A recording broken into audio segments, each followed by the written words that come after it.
The world doesn't truly admire a free man, not because of respect, but because he can be exploited. If you are too available, you are consumed. If you hand out your time, energy, and loyalty without boundaries, don't be shocked when people treat you like a clearance rack, tossing you aside as if you were nothing. There is a harsh, invisible law running human interactions, indifferent to your kindness, the law of supply and demand. When you are constantly present, constantly saying yes, constantly helping, your value plummets. You become oxygen, essential maybe, but free, and no one pays for air until they are gasping. Centuries ago, Niccolò Machiavelli understood this. He warned that a prince who is too generous, too familiar, too open, eventually becomes despised. He is seen as weak. He is common, and common things are discarded. You've spent your life chasing approval, believing that giving more earns more. That is a lie, a morality for slaves, not a strategy for kings. The truth is darker. People only value what costs them something. They only fear losing what they cannot easily replace. They only honor what is rare, expensive, or difficult to obtain. To reclaim your power, you must stop being free. You must become a luxury in a world full of cheap commodities. But how do you price a human soul? How do you create scarcity when bills need paying and relationships demand attention? That is what I am going to reveal. We'll dissect the psychology of value and apply the laws of luxury economics to your personality. By the end of this video, you will know why difficulty is magnetic and why being expensive is the true definition of freedom. But first, admit this: you are on sale, and it's time to raise your price. Let's start with the paradox of value. The reason water is free, while diamonds cost a fortune. Adam Smith, the father of economics, asked why water, vital for life, is almost worthless, yet diamonds, useless for survival, command insane prices. The answer is scarcity. Water is everywhere. It falls from the sky, fills rivers, flows freely. We wash, we flush, we waste. Diamonds are rare. They demand labor, struggle, sometimes even blood. Their scarcity makes them precious. People kill for them. People starve for them. Now look at your life. Are you water, or are you a diamond? The reliable friend who's always there, the listener, the helper, the yes man. You are water. Essential? Absolutely. But you're taken for granted. People cancel on you because they know you won't get angry. They underpay because you won't negotiate. They offload emotional baggage because you're an open container. You think you are being kind. In reality, you've created a surplus of yourself. Becoming expensive means becoming a diamond. It requires you to become unavailable to those who cannot afford you. This pivot is brutal. It means killing the part of you that craves instant approval. You must be willing to be called distant, even arrogant. Thorstein Veblen, the sociologist behind the idea of conspicuous consumption, explained that status comes not from what you do, but from what you can afford to waste. When you are expensive, your time, attention, and approval are precious commodities. You signal that you are not desperate for validation. You are high status. Start today. Audit your availability. How fast do you reply to messages? How often do you say yes to things you hate? How much energy do you spend on people who never ask about you? Every instant reply is a coupon you hand out. Every sure, no problem is a discount. Stop it. Create a drought. Let them thirst. When water stops flowing, people panic. They search for it. They pay for it. They beg for it. Be the drought. Next, the velvet rope, the art of friction. Walk past a high-end club or a luxury boutique like Hermes. What do you see? Lines, bouncers, locked doors, barriers. Walk past a Walmart. Doors slide open automatically. Lights blaze. Everyone is welcome, which inspires respect, which commands attention. We value things that resist us. This is effort justification. Our brains rationalize that if we must work for something, it is valuable. If it's easy, it must be cheap. You've been living with automatic doors. You let anyone into your mental space, into your schedule, into your attention. You are a Walmart. Install a velvet rope. Introduce friction. Make it just hard enough to filter out low-value people, but enticing enough for high-value people to step up. Here's how. The no default. Most people operate on yes, unless there's a reason not to. You flip it. Your default is no. Silence first, maybe later. Only yes if it aligns with your mission. Hesitation isn't rudeness. It's calibration. It signals your time is accounted for. It signals that your life is bigger than serving others. Then comes the qualification process. Never let someone into your inner circle without testing them. Watch loyalty on small matters. Do they gossip? They'll gossip about you. Make clients apply. Make them wait. Make them prove themselves. It's counterintuitive. Yes, you'll lose the cheap ones. Parasites, energy vampires. But the high-value players, the ones who understand the game, they will respect the rope. Machiavelli advised that a prince should move slowly, let others wait, create anticipation. Waiting builds value. If you accept immediately, there's no spike of desire, no addictive thrill. You're curating your existence. Only those who can meet the cover charge enter. Phase 3. The tax of silence. Information is currency. The more freely you give it, the less valuable it becomes. The free man is an open book. He tells his life story on the first date, shares his strategies at work, vents his frustrations to anyone who will listen. He floods the market with himself. The result? He has no leverage, no mystery, no gravitational pull. To become expensive, you must become a vault. You must tax your words and your information. Machiavelli said it best. Everyone sees what you appear to be. Few experience who you really are. Keep the real you behind a paywall. Let others speak 80% of the time. You speak 20%. When you do speak, declare, don't explain. I'm moving to a new city for work. That's it. No justifications, just authority. Explanation is the language of the subordinate. The boss issues directives, the employee explains. Withholding details forces people to fill in the blanks. They project fantasies onto you. They assume you're deeper than you are. They become addicted to the puzzle of you. Think of history's most magnetic figures. They had that quality of remote distance. You felt close, but always an unreachable layer remained. That distance is the price tag. Stop oversharing. Stop posting your every emotional wobble. Stop telling everyone your next move before it's done. Silence creates a vacuum, and in that vacuum, your value skyrockets.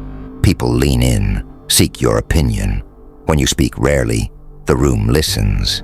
When you speak constantly, they scroll past. Be the voice worth hearing.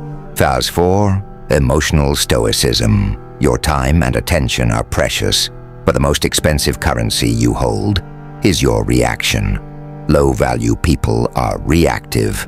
A push of a button, and they explode. A compliment, and they glow.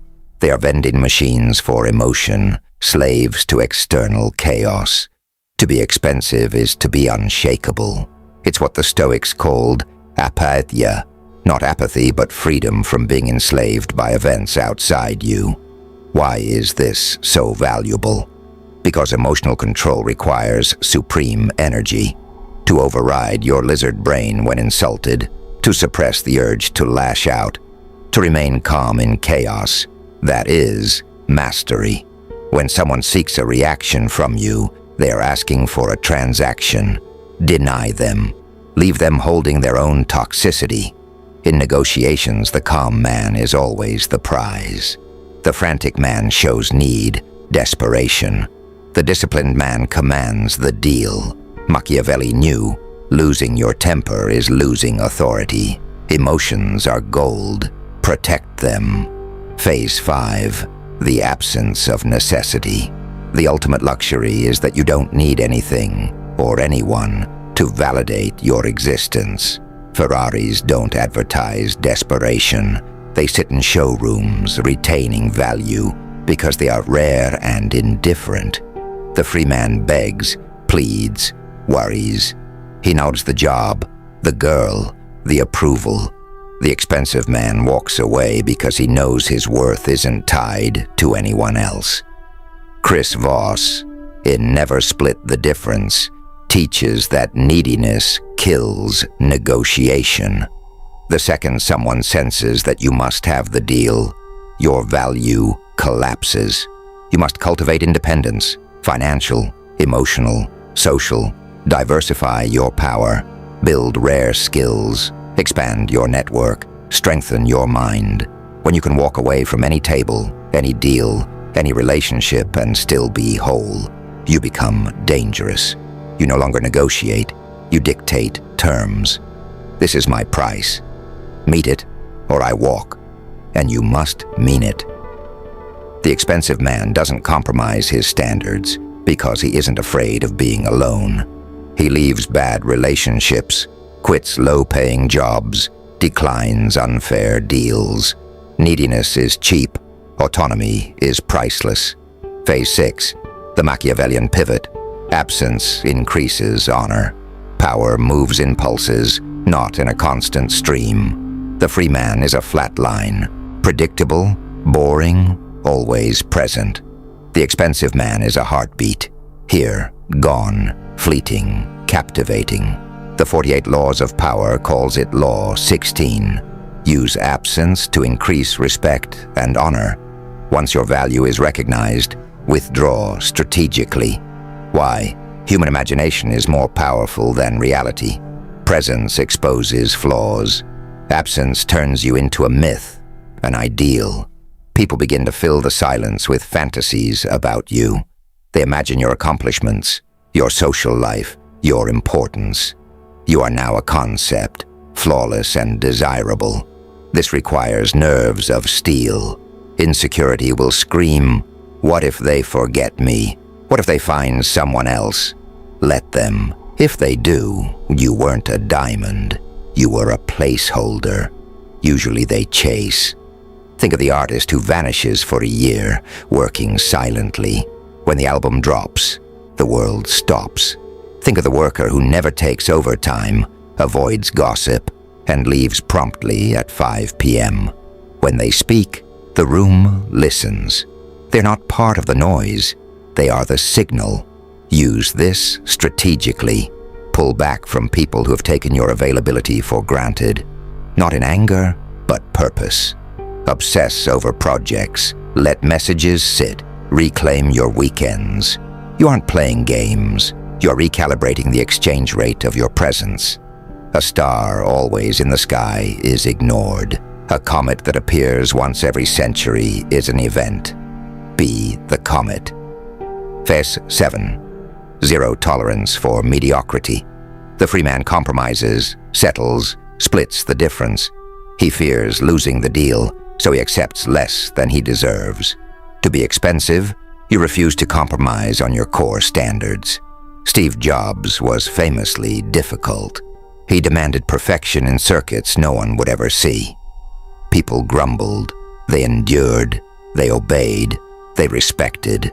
Because he refused to split the difference, he became irreplaceable.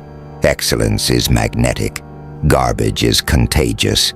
Accept only the best from yourself and others. The expensive man signals, I will lose the deal rather than lower the standard. And paradoxically, this is the fastest path to getting exactly what he wants. Phase 8.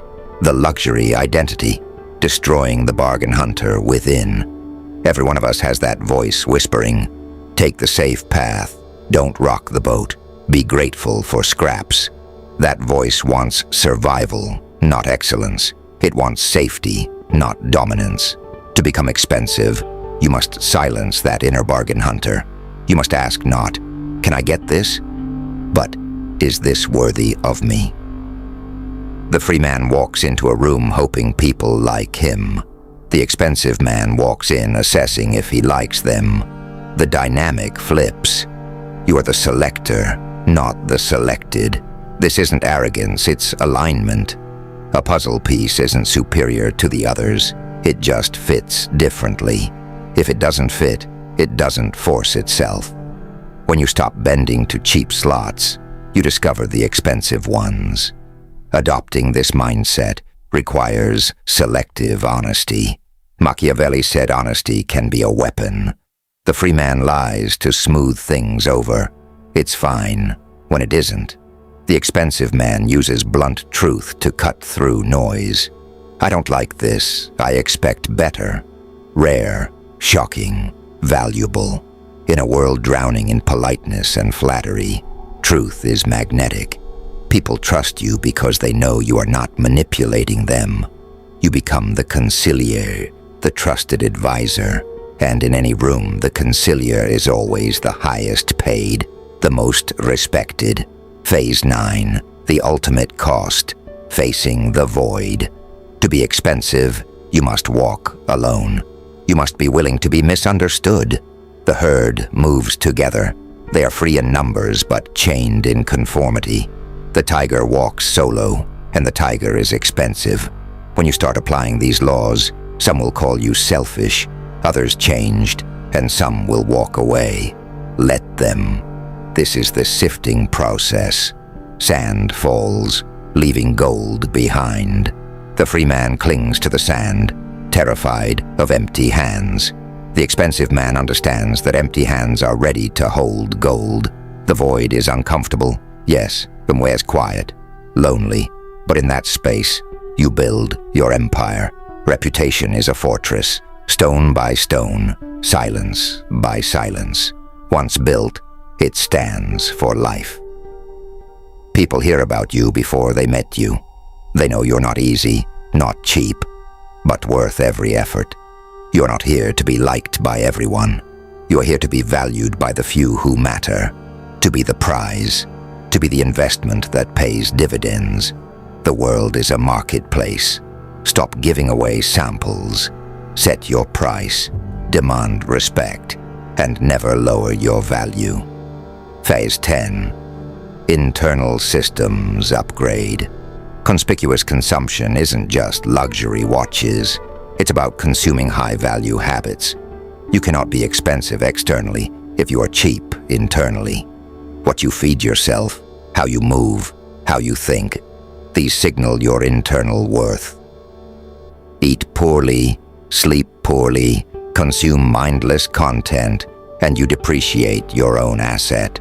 Treat yourself like a high-performance machine that demands premium fuel. Read challenging books, lift heavy weights, speak deliberately, dress sharply. Every action signals value to your subconscious and to the world. Stop self-deprecation. Stop joking about being a mess. You wouldn't spray graffiti on a Ferrari. Don't spray insults on your own character. Carry the gravity of someone who matters. Arrogance shouts. True gravity is silent. People feel it. They respect it. They follow it. Phase 11. Mastering the posturing of value. The free man asks permission. The expensive man sets standards. Every interaction is a calibration. You refuse to compromise your energy. You refuse to compromise your attention. You refuse to compromise your emotional control. If someone tests you, they are gauging your real worth. Hold your ground, and they bow. Fold once, and they own you forever. Every no you say, every boundary you enforce, every withheld reaction increases your perceived value. Phase 12. The psychology of scarcity, applied to social life. Withdraw strategically. Pull your attention, your time, your energy back. Let absence do its work. People imagine you doing remarkable things.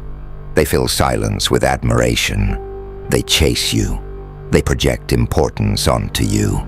You are no longer the predictable fixture. They now perceive you as the event. Like a comet in the night sky, appearing once in a lifetime, your presence becomes precious, memorable, unforgettable. Phase 13. Refusing mediocrity outwardly. The free man tolerates low standards, thinking compromise is necessary. The expensive man enforces zero tolerance for mediocrity in others and himself. Steve Jobs demanded excellence in every detail, small, invisible, irrelevant to most, but visible only to him. That's what created magnetic respect. People want to be near the perfectionist because proximity validates them. Accept mediocrity, and you signal that you are cheap. Demand excellence, and you become king. When you refuse to split the difference on your values, the world starts negotiating on your terms. Phase 14. Emotional sovereignty. Your reactions are your most valuable asset.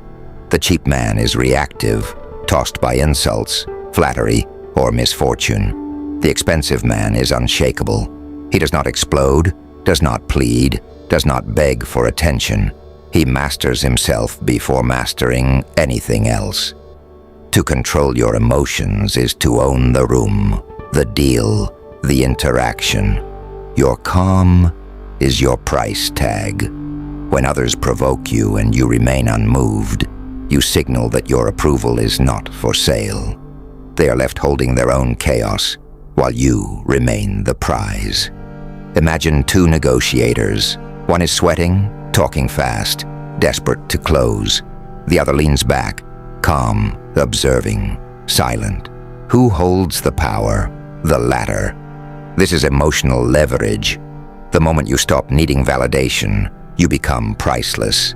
Machiavelli knew that a prince who loses composure loses authority. Anger is proof of dependency.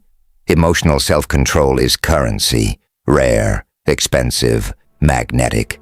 Phase 15. Walking away. The ultimate demonstration of value is not need, but independence.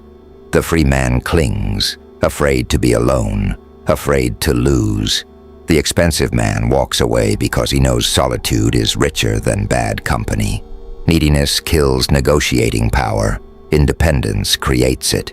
Your career, your relationships, your social life. If your stability depends on one person, one paycheck, one approval, you are cheap. Diversify your power. Build skills. Expand your network. Strengthen your mind. Walk away from anything that undervalues you. This willingness to destroy the deal is what makes the deal possible. You signal that you are not desperate, you are selective. Stop needing them, and suddenly, they start needing you. Desire is paradoxical. We want the elusive, not the needy. Be the cat that ignores the dog barking at your feet. Sit on the high wall. Watch. Receive only on your terms.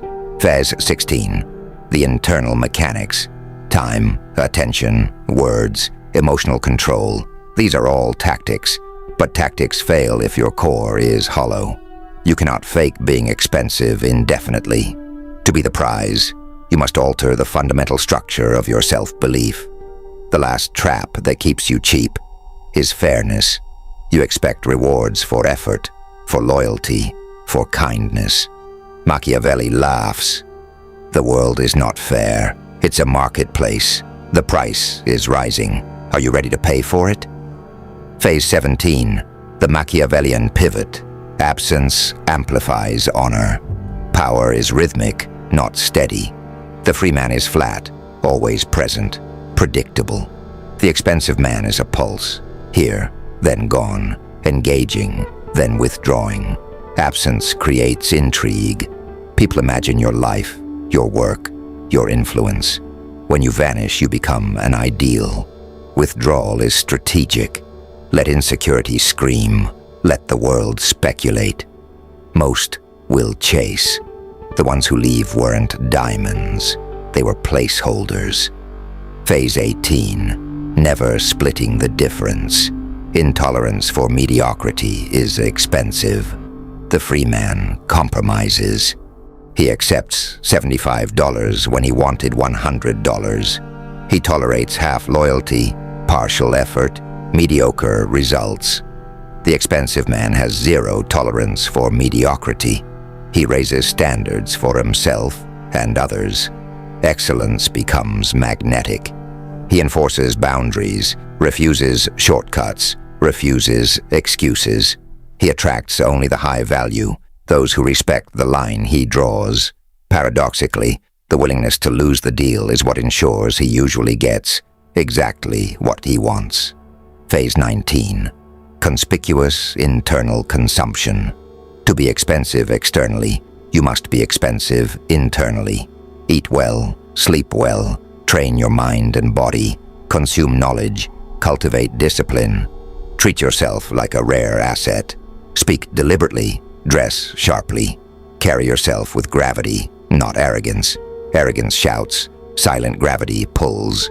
People sense it, they respect it, they follow it. Phase 20. Luxury identity. Kill the bargain hunter. Shift from seeking what you can get to assessing what is worthy of you. Walk into a room assessing others, not hoping they accept you. The free man fits into cheap slots. The expensive man selects expensive ones. Selective honesty becomes your weapon. Speak bluntly, reject mediocrity, deliver truth. People will trust you because you are rare. You are the conciliar, the highest paid, most respected presence in the room. Phase 21. Facing the void. To be expensive, you must endure solitude, misunderstanding, resistance. The herd is free in numbers but chained in conformity. You walk alone. You attract criticism, envy, and disbelief. Let it happen. This is the sifting process. Sand falls, gold remains. Empty hands are ready to hold wealth. The void is quiet, lonely, but it is where your empire grows. Reputation, built stone by stone, silence by silence, becomes your fortress. People hear of you before they meet you. You are the prize, the investment, the luxury. You now face a choice. Return to being free, always available, always consumed, always cheap. Or raise your price. Close the store. Withdraw attention. Enforce standards. Demand excellence. Reclaim your time, your energy, your emotional currency. Recalibrate the exchange rate of your presence. Be the comet. Be the tiger. Be the man whose solitude is richer than bad company, whose attention is a privilege, not a right. If this resonates, you've already begun the transformation. Subscribe if you haven't. Join those ready to take control of their value. Comment below. Where will you start your shift to being expensive? And share this with someone who needs to understand the currency of presence. The world is a marketplace. Stop giving out free samples. Make them pay full price. Be rare. Be difficult. Be expensive.